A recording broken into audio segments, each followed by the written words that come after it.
Sujet qui fait jaser, ce sont les élèves du Québec qui n'auront plus à apprendre les mots messe, truie ou amérindien en classe, pour ne nommer que ceux-là, mais devront savoir écrire québécois et autochtone sans faute. Je vous parle de cette nouvelle réforme du programme de français qui est mise à l'essai quand même dès cette année dans une cinquantaine de classes et ça va s'appliquer partout au Québec en 2026. Suzanne Geneviève Chartrand, vous êtes une enseignante à la retraite. Bonjour, Madame Chartrand. Bonjour, monsieur. Que pensez-vous de la démarche du gouvernement là, qui dit avoir dépoussiéré la liste des 3000 mots de vocabulaire de base? Je pense que c'est quelque chose de tout à fait secondaire dans l'apprentissage du français. Et de faire des listes, ça n'a jamais rien donné. On les apprend par cœur, on les oublie au bout de 2 semaines après avoir passé le test. Et donc, ce qu'il faut, c'est que les élèves, comme c'est dit dans les 2 nouveaux programmes, celui pour le primaire et celui pour le secondaire, il faut que les élèves lisent davantage et écrivent davantage. Et les mots qu'ils vont apprendre, c'est les mots qu'ils lisent pour comprendre vraiment le sens du mot, son emploi, parce que le sens, c'est une chose, l'emploi, ça va dépendre dans quel contexte on utilise le mot, et ensuite son orthographe. Ça, c'est important.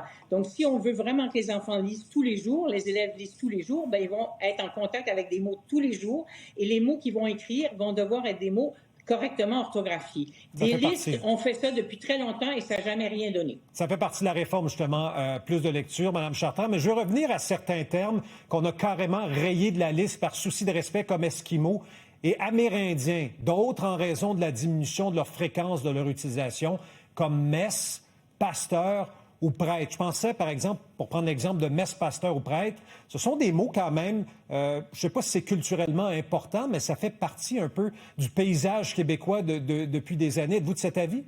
Bien sûr, si les élèves lisent la littérature québécoise du 19e siècle puis du début du 20e siècle, le mot messe, ils vont le voir je ne sais pas combien de fois, des tonnes de fois. Donc, décider a priori que des mots ne doivent pas être enseignés puis d'autres doivent être enseignés, c'est vraiment une démarche bureaucratique et stupide parce que c'est pas ça la réalité de l'apprentissage, c'est pas ça la réalité de lire et d'écrire, c'est d'être en contact avec des émotions, avec des pensées, avec des réflexions et à partir de ça, il faut utiliser les mots qu'il faut. Et bon, alors les Autochtones ont dit, et je suis plutôt d'accord avec ça, que vaut mieux les appeler Autochtones qu'Amérindiens, parce que, bon, dans Amérindien, il y avait l'idée que c'était des Indiens d'Amérique. On a ajouté chameau aussi dans les mots. Oui, c'est très important. On envoie des chameaux régulièrement, mais on en voit partout au Québec. Alors, c'est vraiment je ne pouvais pas imaginer qu'on puisse prendre autant de temps pour des choses aussi futiles, alors que l'enseignement du français est en grande difficulté, son apprentissage aussi, et le français au Québec est en grande difficulté. Je pense qu'un chameau au parc safari, à moins que je me trompe, c'est peut-être un dromadaire, Madame Chartrand. Il y en a, on me confirme, oui.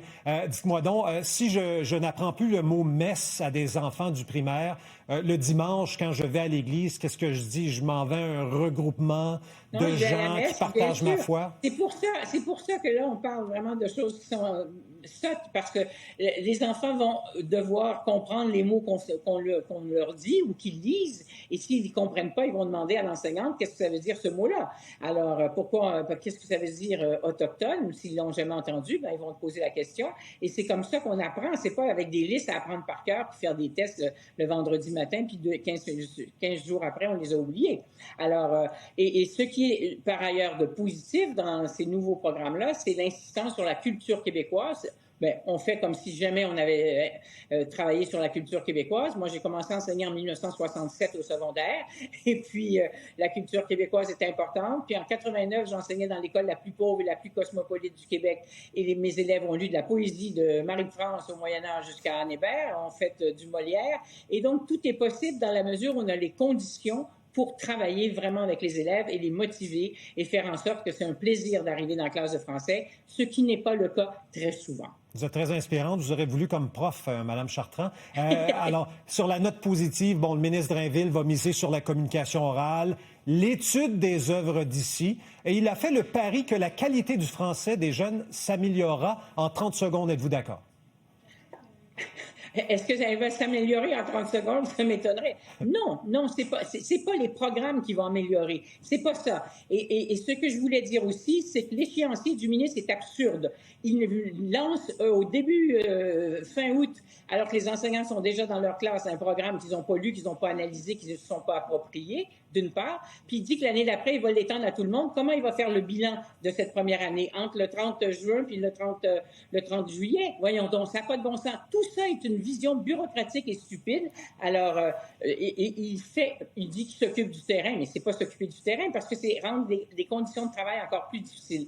Et moi, j'ai fait deux recherches importantes quand j'étais à l'Université Laval comme professeur.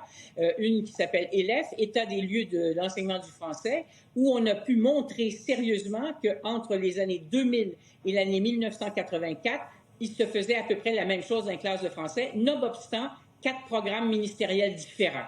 Ce n'est pas les programmes qui font la classe, c'est les enseignantes et les enseignants. Merci beaucoup, Mme Suzanne Geneviève Chartrand, ancienne enseignante, didacticienne en français également. Merci à vous. Bonne journée. Merci, monsieur. Au revoir.